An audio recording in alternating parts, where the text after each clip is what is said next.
Welcome to SVG-TV News for Friday, March 17th, 2017. I'm Lafern Fraser with the details. Lawyer Bayless Frederick believes that the arrest of his client Terry Bino in Kanawha this morning and on numerous other occasions is an attempt to provoke the community activist to have him retaliate to be formally charged. In a telephone interview with SVG-TV News, Frederick alleges that Bino is continually picked up by the police to stir the situation and make the issue of his protest for beach access by residents to several of the island's resorts tumultuous. Frederick said that Bino was at this time picked up under the pretext of what is legally termed as to prevent the peace or preserve a peaceful situation. That it was my view that the police are being instructed to pick up Terry Bino and not directly but indirectly advised to provoke Bino into doing something in which he could be legally and properly locked up. Because this is about the fifth or sixth time, something like that, I'm not sure on the number of times, but at least more than 3 times, that Terry has been taken to the police station, arrested, taken to the police station, and then let go. We have one particular charge now that is since the 5th of January, and up to now they can't sort of serve any papers on us as to what the offense clearly is. The attorney said though he understands that the police are only carrying out their duty, he believes someone is manipulating the arrest of his client. This is a protest, not a violent attack on anybody or anything of any kind, not even by words. It is a protest that they have to allow access to beaches and access through the roads that over the years have become public roads. And it is provoking those people who are protesting into a situation in which they could genuinely do something stupid. For example, I have been advising them to run away from the police. If the police say jump, ask the police how high and jump. Don't do anything as to aggravate the police, because the problem is not with the police, the problem is with those people who want to make Kanawha with exclusive areas where black people, natives then, cannot access. After spending 5 hours in custody, Terry Bino says he will continue with his protest over what he believes is a breach to public access to beaches on Kanawha.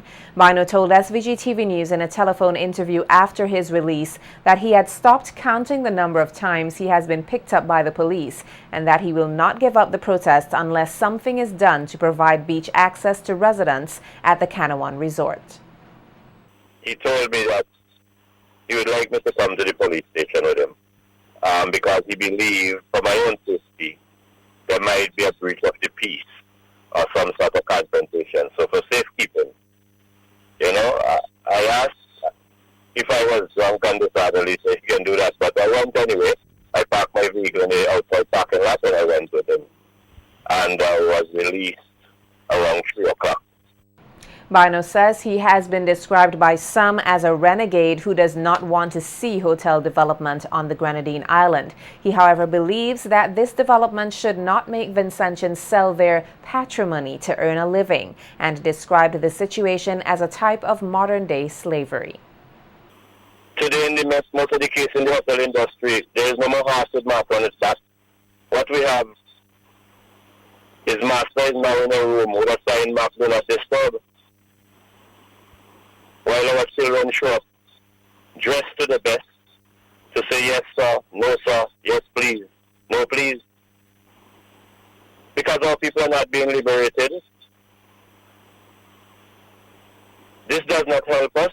We wash dishes and make up beds for 2 pennies just to eat a food today so you can slave tomorrow. This is what we call investment. This is very frustrating and it gets people angry. I hope, in my wisdom and the government's wisdom, that would stop interfering with the laws and let the investor know that this is a country of laws and it has to abide with it. Transnational crimes such as money laundering and terrorist financing activities can only be successfully combated if there is efficient coordination between relevant departments within a state and effective cooperation between law enforcement partners themselves in order to facilitate their investigation and prosecution. That's according to Attorney General Judith Jones Morgan in her featured address at the recent opening ceremony of the 2017 Proceeds of Crime Practitioners Conference, which culminated here on Thursday, March 16th, pointing out that this year marks 15 years since the establishment of the Financial Intelligence Unit here in SVG. Jones Morgan noted that the organization's efforts, along with the anti-money laundering and counter-financing of terrorism legislative frameworks, have led to a sound financial system. Without the supplementary efforts of law enforcement to detect and dissuade the constantly changing and advanced money laundering methods, these cross-border crimes will continue to proliferate. It is therefore incumbent on prosecutors, financial investigators, and other law enforcement authorities to be prepared to find evidence and witnesses all over the world and to work in coordination with our law enforcement partners abroad. Small developing countries, we need to address these transnational crimes as a collaborative effort with the help of our international law enforcement partners and regulatory communities to prevent, to identify, to punish, and detect financial crimes.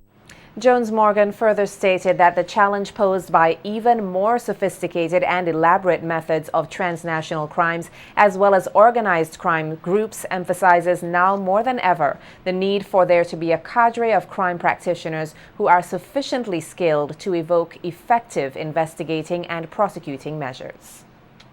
We need to train capable, intelligent, and competent individuals like you who want to assist in nation building.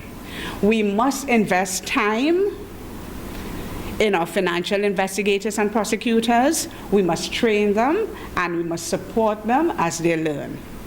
It is therefore fundamental in any structural and cohesive counterattack to the threat of money laundering that relevant authorities possess the ability to share intelligence not only with our domestic competent authorities but also with external authorities. It is with this in mind that the legislative framework adopted by the state provides competent authorities with adequate powers for information gathering and sharing under specific circumstances and with agreed safeguards for the use and confidentiality of shared information. The Attorney General thanked all law enforcement agencies for their continued commitment in fighting transnational crimes. We must all do our part to assist in coordinating the region's anti-terrorist security activities far more rigidly than hitherto, given the global tentacles of ISIL, Al-Qaeda, and other such similar terrorist organizations. To conclude, I thank you, all of you, in your respective capacities for the work you have invested in the fight against money laundering and terrorist financing. And I admonish you to continue to develop and adopt methods and approaches that focus on proactive strategies to fighting these financial crimes. Minister of Economic Planning Camilo Gonçalves has described the completion and operation of the Argyle International Airport as the catapulting of development. Gonçalves, who was speaking on Star FM last night, said that the air facility is not about proving that the ruling Unity Labour Party administration could construct it, but explained that it has become a necessary aspect of SVG's advancement. It is the beginning of the story. Everything that happened before was prologue. It was the introduction to what the Argyle International Airport is all about, because it wasn't about building something to prove that we could build it. It's good that we built it. It's good that we proved that we could build it, but that's not why we built it. We didn't build it just to say, look, we could build an airport too. everybody else has an international airport. We can build one, and we can build one better than anybody else. No, that wasn't the reason that we spent all those years and invested all of that energy and political capital into this project called the Argyle International Airport. The reason we built the Argyle International Airport is to facilitate growth and development in St. Vincent and the Grenadines. It is to use the airport as the fulcrum, as the lever to catapult our developmental aspirations. Gonsalves pointed out that air travel must become accessible if more persons are to visit this country. He also highlighted that areas such as agriculture will benefit from larger air carriers using the AIA. If we're serious about tourism in this country, we cannot bring tourists to St. Vincent one Liat plane load at a time. And that constraint, airlift, the constraint of airlift, was constraining our tourist development and our national development in this country.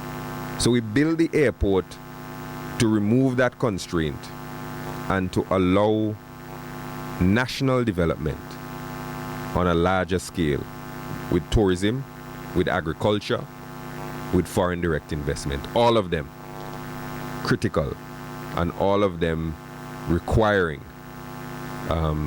major airlift and international air access. A call has been made for local farmers to get on board with the current trends of the agriculture sector. Speaking at a handing over ceremony earlier this week of several crates to farmers in Lauders, which are expected to be used in the transportation of root crops, Minister of Agriculture Soboto Caesar said in the past, persons would not have looked at Lauders as an area producing root crops as a major commodity, and added that this forms part of the changing development of the sector. Speaking of the current demand for root crops, which include weekly shipments of dasheen from Lauders and the work done in marketing by Jethro Green, Caesar called on farmers to move out of the past and join the root crop revolution. And I have sat in many meetings regionally where he has endorsed not only the promotion of dasheen, but sweet potatoes and other root crops. All in all, I am encouraging our farmers to get on board with the current trends. There are some persons who have a constant gaze as to the beautiful past. The past taught us many lessons, but it is behind us. And the root crop subsector is proven to be a significant contributor to production and productivity in this country. I am encouraging all our farmers here today to get on board with the root crop revolution that is taking place. Also speaking at the ceremony was Marketing Officer Jethro Green, who noted that farmers have suffered losses due to spoilage and appealed to farmers and other stakeholders to seek the benefits of using the crates being provided. The fact of the matter, if you're handling things like ginger to go overseas, or tomatoes or what have you, you can expect to put them in a crocus bag and bring them down and don't get spoilage. It's ridiculous.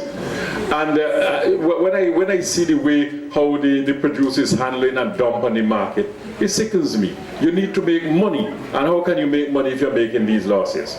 No, this is just a drop in the bucket. I'm hoping that the Input Warehouse and others, after you have seen and received, this is a donation, but once you see the effect of it, for example, you would see that you're putting 50 pounds in a crate and you're saving almost a very, very little spoilage, whereas if you take the same 50 pounds and put it in a proper sack, you might get half. So the crate, which each of them costs roughly about $70, pays for itself in one run.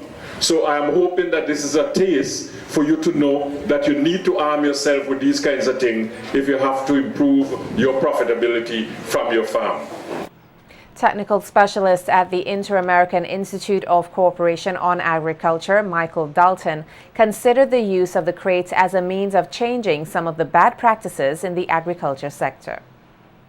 And the reason why they were included in that batch is because they were actually involved in a research demonstration plant for sweet potato with Cardi. So naturally they became recipients. Alright? So we just want to, that's all I have to say to you basically. We just want to basically encourage you to use the field crates. We have to really see how we can change the way how we are doing some things in agriculture, bit by bit, piece by piece, and more rapidly than we're doing it. I mean, it still pains me a bit to see the way how produce are going down to Kingston on a Monday on the trucks. Seems as though we had no change from the 1950s to now. Some of those things have to change. This is one of the things that have to change, the use of these field crates to transport commodities out of the field. And I am sure that you yourself, seeing the developments that are happening around you, realize that these things have to change. All right? The Ministry of Education earlier today, Friday, March 17th, culminated its 2017 Grade 5 public speaking competition at the NIS conference room. The event, which was held in collaboration with the National Insurance Services, the NIS, saw 8 students competing in the finals. Kiara Hazel of the Paradise Primary School came out on top and took the 2017 title. Nikita Tony has more in this report. Grade 5 students from primary schools across SVG earlier today, Friday, March 17th, participated in the finals of the Ministry of Education in collaboration with the National Insurance Services 2017 Grade 5 public speaking competition. Thanking the NIS for their shared vision and partnership over the years, Senior Education Officer Aldia Gums-Dyer, while congratulating the 8 finalists for their fine public speaking skills, called for the greater participation of schools in the developmental initiative. As part of the literacy enrichment program, and the NIS has been with us since its inception. I must also thank all the teachers who supported the children. Only 28 schools sent students forward. And we had only 2 boys, while we had 26 girls. We are hoping that next year we would have an overall increase in the number of students participating, as well as a more balanced number of boys and girls. Data Processing Manager at the NIS, Colleen Thomas, outlined the importance of young students developing their public speaking capabilities. She noted that the NIS has seen it fit for the 14th year to sponsor the event, as it forms part of their corporate social responsibility. We at the NIS embrace public speaking. As such, we conduct our own in-house public speaking competition among staff members. The investment in human capital is arguably one of the most social investments that you can undertake. This becomes even more meaningful when that investment is undertaken for the benefit of the young. I therefore wish to congratulate the Ministry of Education for organizing this competition for yet another year. The finalists were Kiara Hazel of the Paradise Primary School, Christy Oliver, Paget Farm Government, Gianna Stowe, Beckway Anglican, Malik Jackson, Maracra Government, Seronique Mitchell of the Buckerman Bay Government School, Jaylene Dublin, Lomans Winwood Anglican, Jasmine Wilson, Kenyan Government, and Leronique Prescott representing the Kettles Government School. The prepared speech category saw all 8 finalists presenting on the topic, Modern Digital Devices Are Interfering with Interactions in Our Homes. But it was Christy Oliver of the Paget Farm Government who walked away with that award, while Jasmine Wilson of the Kenyan Government School was adjudged the best impromptu speaker. Taking the 3rd position was Gianna Stowe of the Beckway Anglican School, with 2nd place going to Jasmine Wilson of the Kenyan Government School. The 2017 Grade 5 public speaking competition title went to Kiara Hazel of the Paradise Primary School. Nikita Tony reporting for SVG-TV News.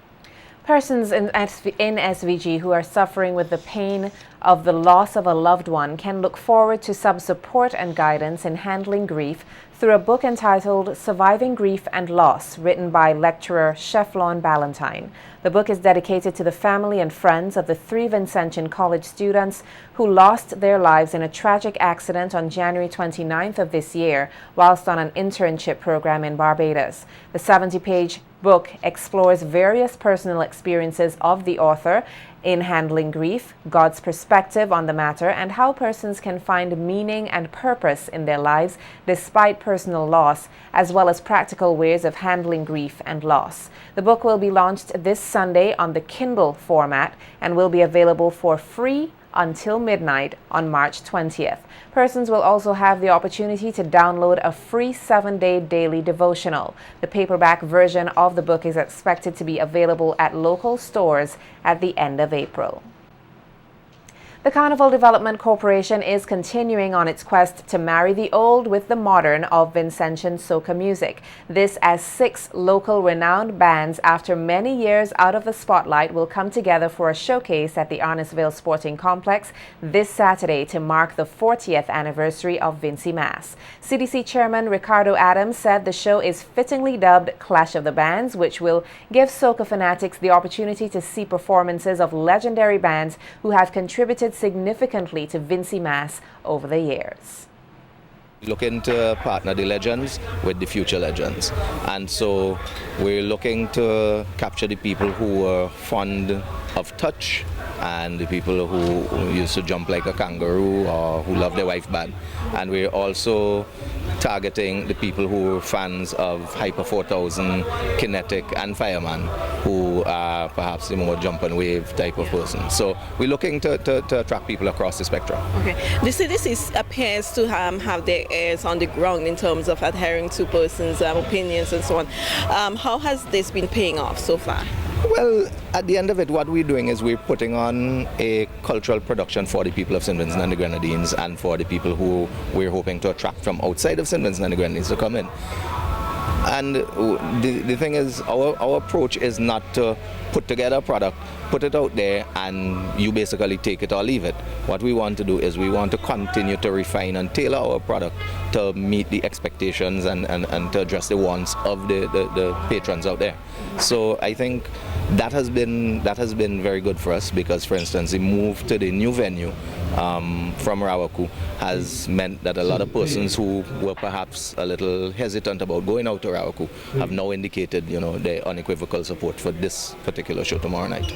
Adams said while tribute is being paid to a specific era of this nation's culture, a new era is also being created.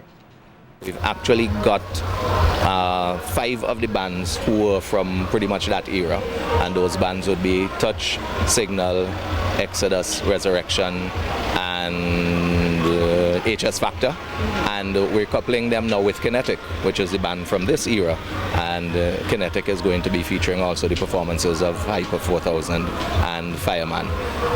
Along with that, as we've done in the past and we intend to do in the future, we're also going to be featuring Pan on the show. We're also going to be asking the mass bands to come and make presentations at the show so that we encompass all 3 components of the Vincy Mas culture. Every one of the bands is coming to make a statement. They've all been rehearsing very hard. We've brought in a lot of the signature artists from the bands from overseas, such as Patragi, who you will meet in a little while. She's coming in to be with Signal. Noli is coming in to be with Resurrection. So for those who remember Noli from Resurrection, Ken Wiseman, Wheezy, is coming back to be with Exodus, and Gideon James has come back to be with Touch. So not only are the bands carrying the names, but you're going to be able to recognize the faces, hear the original voices who are the performers of yesteryear. The CDC chairman indicated that efforts were made to allow everyone the opportunity to experience Clash of the Bands. We wanted to make it as affordable as possible because what we want to do is for everybody to come and remember how good we were over the last 40 years. So we want to make it as affordable as possible for everyone. Let's talk about preparation. Tomorrow's the event. Yes. How is it going so far? Well, as you can tell, The sound system is already fully up. We have sound checks going on this afternoon with the bands. The lighting, Pablo has promised me a fantastic lighting show tomorrow.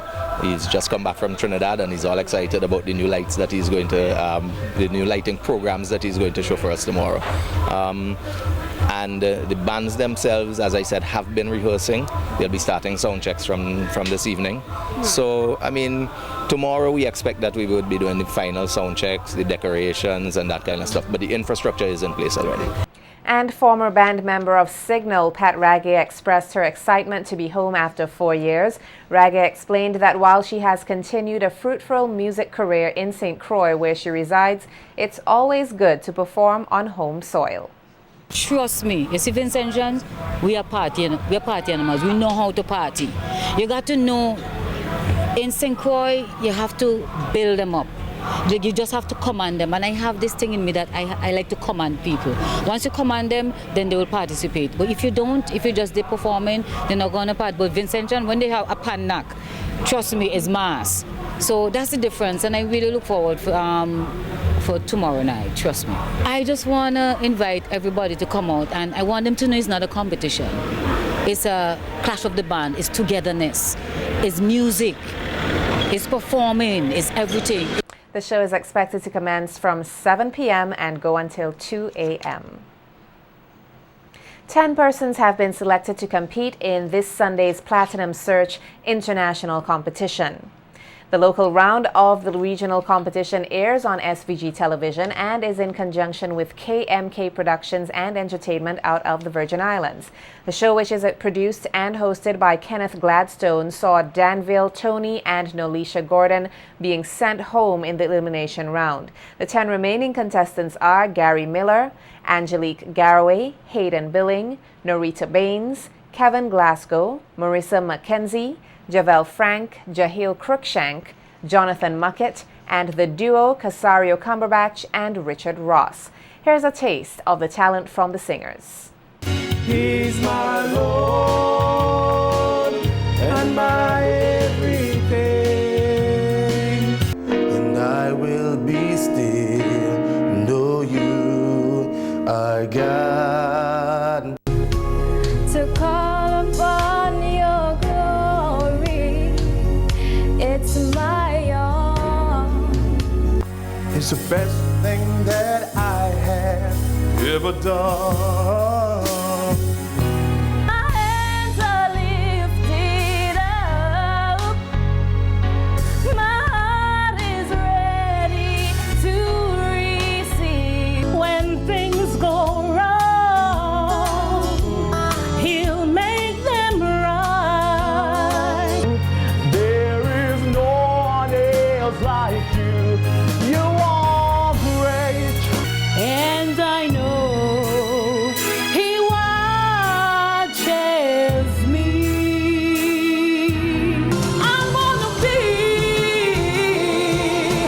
stronger. He's my shelter from the storm. When life gets cold, to keep you warm. Don't build your castle in the sand. It's the solid rock that I am on.